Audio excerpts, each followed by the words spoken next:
Paper వేసారు madam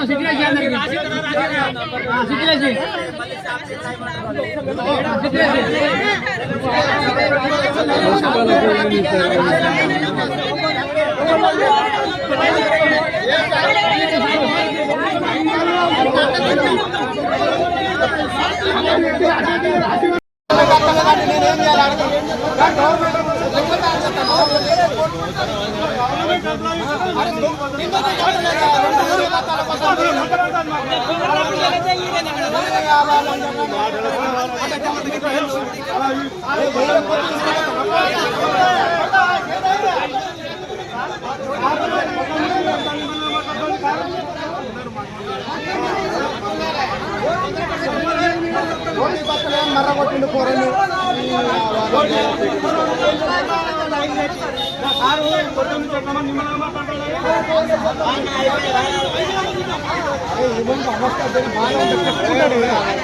చెప్పుకుంటాడు వాడు బాగా తుపాకులు పట్టుకుని కట్టలు పట్టుకుని మర్యాద మంచిగా మాట్లాడు అది మాట్లాడు మన బాధలు మనం చెప్పాలి తెలియదు ఎవరు తెలుస్తుంది చెప్తే నీకేమైతాను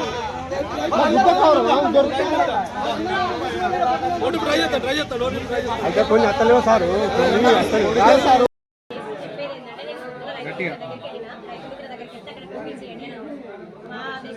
పై అధికారుల ఆదేశాల ప్రకారం స్టాక్ లేదా యూరియా టోకెన్లు రాయబడుతుందని చెప్పిన సాయంత్రం వరకు ప్రోమోట్ వస్తే యూరియా బస్తాలు వచ్చిన వెంటనే నేను టోకెన్లు ఇస్తానని చెప్పిన. అంతేగాని నేను వాళ్ళకి చెప్పడం ఏం జరిగిందంటే యూరియా బస్తాలు వచ్చిన వెంటనే మీరు లైన్ కట్టండి నేను ఇస్తాను అంతే అని చెప్పాను.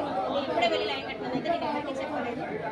నేను అట్లా చెప్పడం వల్ల వాళ్ళు అట్లా చెప్పినా కానీ వాళ్ళేమో వస్తుందని ఆశతోనే వచ్చారు అంతే. కానీ మేము యూరియా బస్తాలు ఏంటంటే టోకెన్లు ఇస్తామని ఎవరికి చెప్పలేదు. వస్తాను ఆశతో వాళ్ళు వచ్చి కూర్చున్నారు. ఇప్పటికి కూడా ఇప్పుడు సాయంత్రం వచ్చినా కూడా మేము యూరియా బస్తాలు టోకెన్లు ఇచ్చిస్తాం. మేనేజర్ నాకు చెప్పిన ఇన్ఫర్మేషన్ ప్రకారం సాయంత్రం వరకు వస్తాను కానీ అది క్యాన్సిల్ అయిపోయింది, రాలేదు. అదేదో కొంచెం అనుమానం కన్నా ఇంకా రేగే రాలేదు, బ్యాగర్ రాలేదని వాళ్ళ మేనేజర్ వాళ్ళకి చెప్పారు. సో అది ఇష్యూ అయింది. వస్తుంది అనుకున్న లారీ రాలేదు, దానికి మనం ఏం చేయలేము. మీద వచ్చిన ఆరోపణలు కూడా మేము ఎంక్వైరీ చేస్తామండి. మేము ఇచ్చిన టోకెన్లు వాళ్ళ బస్తాలకు మ్యాచ్ అవుతున్నాయా లేవా అనేది మేము చూసి వాళ్ళ మీద విచారణ జరిపిస్తాము. దీని గురించి రైతులు ఎవరు అందులో పడాల్సిన అవసరం లేదు. నెక్స్ట్ టైం కూడా వేరే షాప్ ఇక్కడ స్టాక్ వచ్చిన అక్కడ మా ఏఈఓ కానీ నేను కానీ మా ముందే బస్తాలు పంపిణీ చేసేలా చర్యలు తీసుకుంటాం.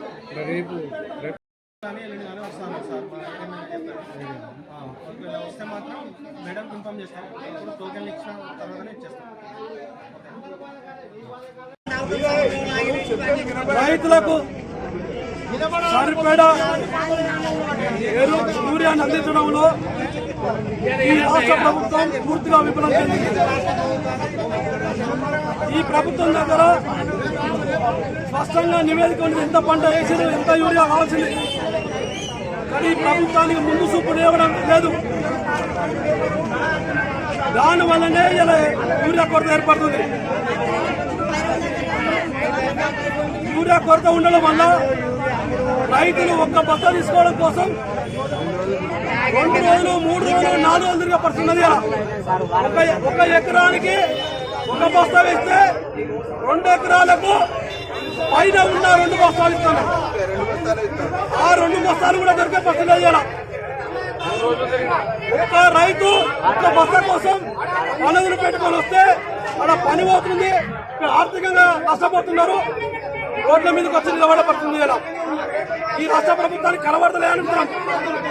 70 సంవత్సరాల వయసు గల వాళ్ళు కూడా ఇలా రైళ్ల నిలబడబడుతుంది. ఇలా ఈ ప్రభుత్వానికి కనబడుతున్నాం. 16 సంవత్సరాల పిల్లవాళ్ళు కూడా మా నాన్నకి ఇబ్బంది అవుతుంది, మేము ఒక బస్సు సంపాదించుకొని తీసుకురావడం కోసం నిలబడుతుంది. ఈ అధికారులు కూడా సరైన సమాధానం చెప్పడం లేదు. రేపు వస్తుంది మాపోతే అని చెప్పడం తప్ప సరైన సమాచారం లేదు. ఈ దుకాణాలలో ఇక ఎరువుల దుకాణాలకైతే ఏదో ఇస్తున్నారో వాళ్ళు వాళ్ళ దగ్గర బంధువులకు చేర్చే విధంగా ఏర్పాటు చేస్తున్నారు. ఇక్కడ ఎరువులుగా ఏదైతే యూరియా అందించారో దానిపై పూర్తి స్థాయిలో విచారణ జరిపించాలి. నిజంగా రైతులకు అందినాయా, వాళ్ళ కుటుంబాలకు అందినాయా, ఎవరికి ఎంత అయిందని చెప్పేసి డిమాండ్ చేస్తున్నాం. విచారణ జరుగుతుంది తెలుస్తుంది. మేము అధికారులు కూడా విజ్ఞప్తి చేసినాం. ఎరువులు సక్రమంగా పంపిణీ జరగడం లేదు. కొంతమంది స్వార్థపరులు వాళ్ళు తీసుకోపోవడం జరుగుతుంది. మేము డిమాండ్ చేస్తున్నాం, ఇలా ఎవరైతే తీసుకుపోతున్నారో మీరు దమ్ముంటే కొట్లాడండి, ప్రభుత్వాన్ని అడగండి. వచ్చిన ఎరువులను తీసుకుపోవడం కాదు, మాలాగా మీరు అడగండి ప్రభుత్వాన్ని, లైన్ నిలబడండి, తీసుకుపోండి. కానీ రైతులు వాళ్ళు కష్టపడి పొద్దునాకుంటే మీరు తీసుకోపోవడం అడుగుతున్నాం. మీరు అదేవిధంగా మా దగ్గర స్పష్టమైన సమాచారం ఉన్నది. రైతులు కూడా ఆరోపణలు చేస్తున్నారు. అనేక పట్టలేరు షాపు యజమానులు కూడా వాళ్ళ బంధువులకు ఇస్తున్నారు, వాళ్ళ దగ్గర వాళ్ళకి ఇస్తున్నారు చెప్పడం జరుగుతుంది. అట్లాంటి మానుకోవాలని చెప్పడం జరుగుతుంది. మేము ప్రభుత్వాన్ని కోరుతున్నాం, ఎవరైతే యూరియాను బ్లాక్ చేసినా, ఎక్కువ ధర కమ్మినా, లింక్ పెట్టినా కూడా తప్పకుండా వారిపై చర్యలు తీసుకోవాలని చెప్పి డిమాండ్ చేస్తున్నాం. అదేవిధంగా హుస్నాబాద్ ప్రాంతంలో ఇవాళ రోడ్ల మీకు వస్తుందంటే ఇలా ప్రతిపక్షాలు తీసుకురావడం లేదు, స్వయంగా రైతులే రావడం జరిగింది. మాకు 1 బస్తా 2 బస్తాలు కావాలని. అట్లాంటి పరిస్థితులు ఇలా ప్రతిపక్షాల మీద ఏడుపు కాదు, ప్రభుత్వానికి న్యాయం చేయాలి. రైతాంగానికి రైతుల ఓట్లేసుకున్నారు, రైతులు ఓట్లేసి గెలిచిన వాళ్ళు మీరు రైతులను నట్టేట ముంచొద్దని చెప్పేసి సందర్భంగా ప్రభుత్వాన్ని కోరుతున్నాం. అదేవిధంగా హుస్నాబాద్ ప్రాంతంలో ఇప్పటికైనా గౌరవ మంత్రి గారు, ఇక్కడ ఎమ్మెల్యే గారు కలిసి గౌరవ మంత్రి గారు ఉన్నారు, వారు కూడా పట్టించుకోవాల్సిన అవసరం ఉన్నది. కేవలం వాళ్ళ కార్యక్రమాలకు వచ్చి పోవడం కాదు, ఇలా రైతుల దగ్గరికి పోయి ఎరువుల బస్తాలు వచ్చినాయా, రైతుల పరిస్థితి అడగాల్సిన అవసరం ఉన్నది.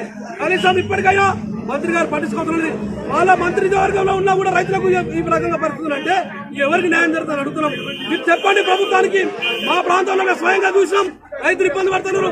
మరి కేంద్రంతో కొట్లాడదామా, మనం కొట్లాడదామా అని చెప్పి సరైన సరిపడే ఎరువులు తీసుకురావాల్సిన అవసరం లేదు. కానీ మీకు పట్టింపు లేనట్టు స్పష్టంగా కనబడుతుంది.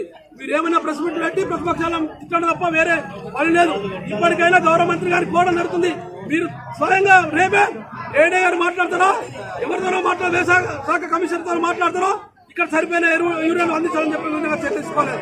లేకపోతే మీరు రాండి, మీరు కూడా అప్పుడున్న ప్రభుత్వంలో మీద కొట్లాడారు కదా, మీరు కూడా మీరు అడగండి స్వయంగా రైతుల దగ్గరకు వచ్చి, మేము మీరే వస్తున్నారా, ప్రతిపక్షాలు తీసుకొస్తారని తెలుసుకోండి. అప్పుడు మీరు ప్రభుత్వానికి నివేదిక ఇవ్వండి. అంతేగాని విమర్శలు చేయడం మంచిది కాదు అని చెప్పి చెప్పడం జరుగుతుంది.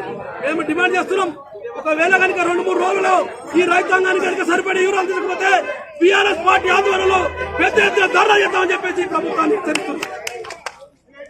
మన ఛానల్ ని చూస్తున్న ప్రతి ఒక్కరూ సబ్స్క్రైబ్ చేసుకొని లైక్ చేసి షేర్ చేయడం మర్చిపోకండి.